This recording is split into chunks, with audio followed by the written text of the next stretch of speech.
বিসমিল্লাহির রহমানির রহিম। ওয়ালাইকুম আসসালাম রহমতুল্লাহি ওয়া বারাকাতুহু। ভাইজান, আপনি একটা পোস্ট পাঠিয়েছেন এবং এর সত্যতা জানতে চেয়েছেন। এটা অবশ্য আমি বাংলাতে ছোট করে লিখে দিয়েছি যে ঠিক না। তো আপনার এই পোস্টটি পড়ে আমি এখন ভয়েস মেসেজ দেওয়ার চেষ্টা করব, আমা তৌফিক ইল্লা বিল্লাহ। কারণ আরও অনেক এই জাতীয় বিভ্রান্তিকর কথাবার্তা ছড়িয়ে ছিটে থাকে, তাই মিথ্যাচারের সমুচিত জবাব হওয়া উচিত। ঘটনা প্রবাহে বলা হয়েছে যে আলী রাদিয়াল্লাহু আনহুর বিবি ফাতেমা রাদিয়াল্লাহু আনহা, অর্থাৎ নবী সাল্লাল্লাহু আলাইহি ওয়াসাল্লামের আদরের কন্যা ফাতেমা রাদিয়াল্লাহু আনহা মৃত্যুবরণ করলে তার খাটিয়া বহনের জন্য তারা 3 জন শুধু লোক পান, মানে আর লোক পাননি, এত লোকের অভাব। তারা কে কে? আলী, হাসান, হোসাইন। তো এমত অবস্থায় তারা চিন্তিত ছিলেন কি করবেন, কিভাবে খাটিয়া ধরবেন, কারণ খাটিয়া 4-5 ধরতে হলে 4 জনের দরকার। তো এমত অবস্থায় হযরত আবু যার গিফারি রাদিয়াল্লাহু তাআলা আনহু এলেন, খাটিয়ার এক কোণ বহন করলেন। হযরত আলী রাদিয়াল্লাহু আনহু প্রশ্ন করলেন, আমি তো কাউকে জানাইনি, আপনি জানলেন কিভাবে? হযরত আবু যার গিফারি বললেন, আমি আল্লাহ রাসূল সাল্লাল্লাহু আলাইহি ওয়াসাল্লামকে স্বপ্নে দেখেছি। তিনি বললেন, হে আবু যার, আমার ফাতেমার লাশ বহন করার লোকের অভাব, তুমি গিয়ে একটু ধরো।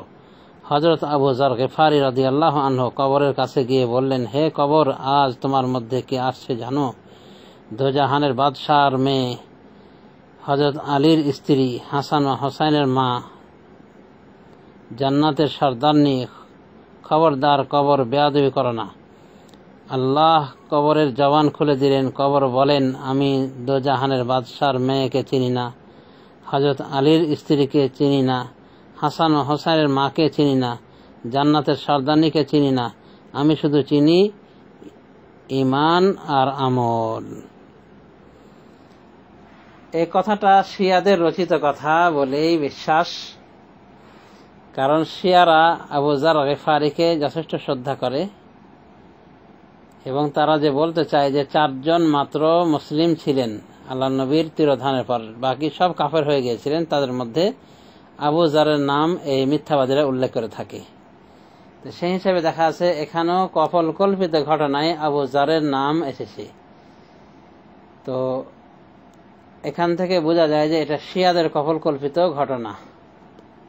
আর আবু যারের এই কথাগুলি যে বলা হয়েছে যে উনি কবরকে লক্ষ্য করে এই কথাগুলি বলেছিলেন, তো এরকম কোনো বিশুদ্ধ বর্ণনা পাওয়া যায় না। কোনো বর্ণনাই আমার চোখে এই যাবৎ পড়েনি, মানে সিরাতের মূল ভলিউমগুলির মধ্যে। এমনকি আমি এটা তদন্ত করার জন্য জানতে চাইলাম, শেষে দেখলাম যে চরমনায় পীর সাহেবের কেতাবে কাছাকাছি এরকম একটা ঘটনা পেয়ে গেলাম। তো বুঝলাম যে এগুলো সব পীর সুফিদের এগুলো বানাওয়াট, মানে কিস্সা কাহিনী, যে সুফিরা কোনো তোয়াক্কাই করে না বর্ণনার বিশুদ্ধতার, সত্য যা পায় তাই উল্লেখ করে দেয়। তো এই জাতীয় সুফি মতবাদের কেতাবে এগুলোই স্থান পেয়েছে। এই সমস্ত বাজে কথা আসলে এমন কিছুই ঘটেনি। এমন কিছু ঘটলে অবশ্যই হাদিসের পাতায় রেকর্ড হয়ে যেত, লিপিবদ্ধ হতো।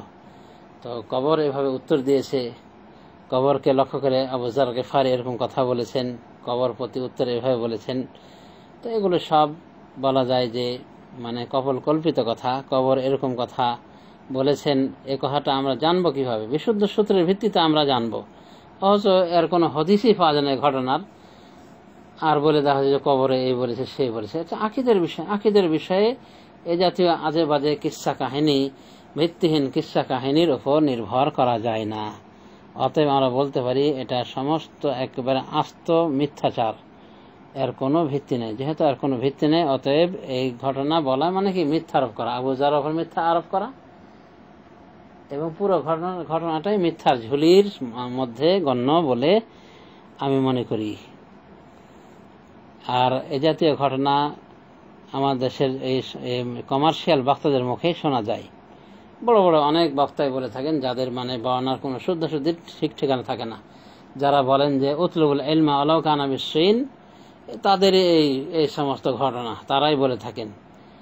তারা কি বলে থাকেন?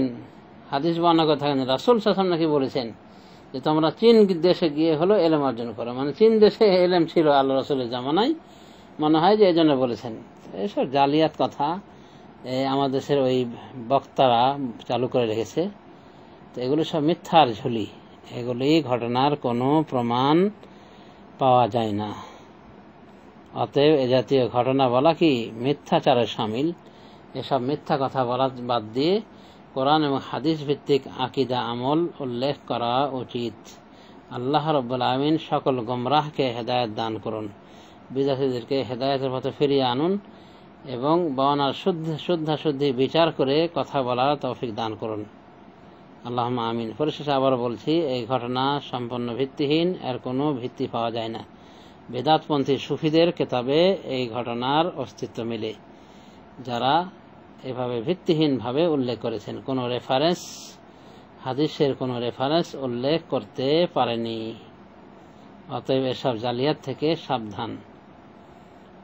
আল্লাহ আমাদের সে তৌফিক দান করুন। আমিন। সাল্লাল্লাহু আলা নবিয়িনা মুহাম্মদ ওয়া আলা আলিহি ওয়া সাহবিহি আজমাইন।